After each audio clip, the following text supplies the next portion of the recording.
Nous avons vu dans le shiur que l'importance du kavod que chacun se donnait l'un par rapport à l'autre permettait d'avoir une grande bracha. Nous allons l'illustrer par deux petites histoires. La première, elle concerne Rav Moshe Feinstein. Un jour, Rav Moshe Feinstein a dit à la personne qui le conduisait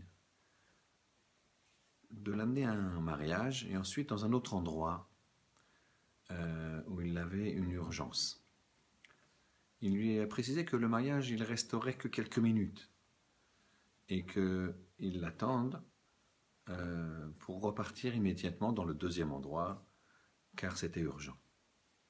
Voilà que, alors que le mariage bat son plein, le chauffeur regarde sa montre et s'aperçoit que le Rav est resté beaucoup plus longtemps, ou reste encore beaucoup plus longtemps que prévu. Déjà, pratiquement une demi-heure s'est passée.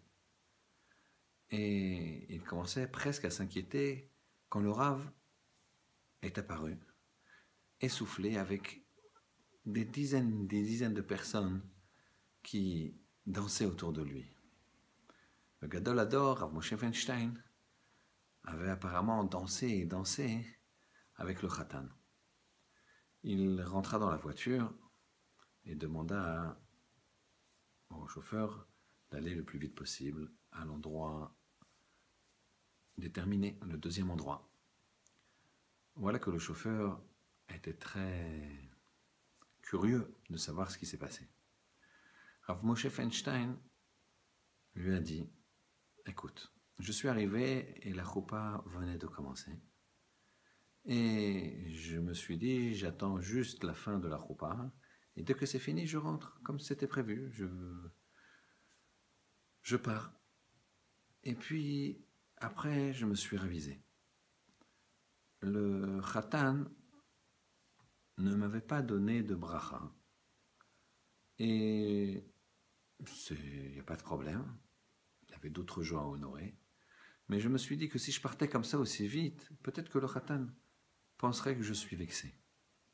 Alors, dès que la choupa était terminée, je me suis dirigé vers le khatan, je l'ai enlacé, je l'ai embrassé, et on a dansé, dansé, dansé.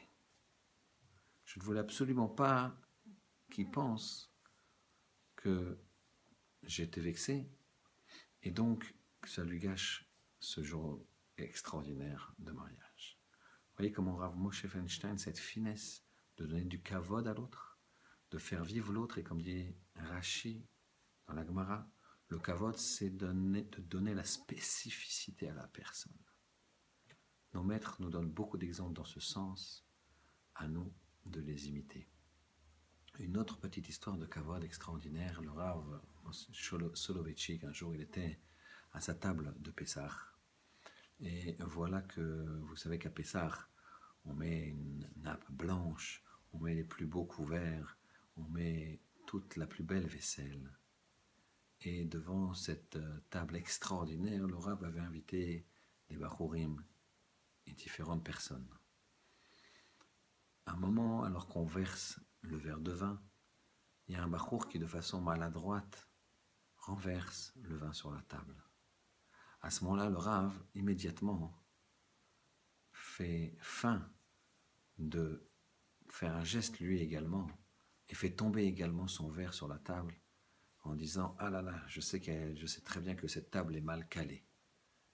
Le Rav, pareil, dans sa extrême finesse, a donné le kavod à la personne, c'est-à-dire elle l'a laissé exister, elle lui a donné sa yechilut, elle lui a donné son côté, sa place unique, et elle a tenu compte d'elle.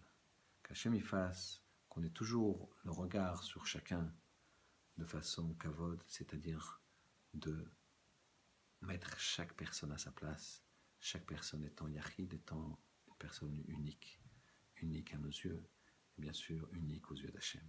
Shabbat Shalom.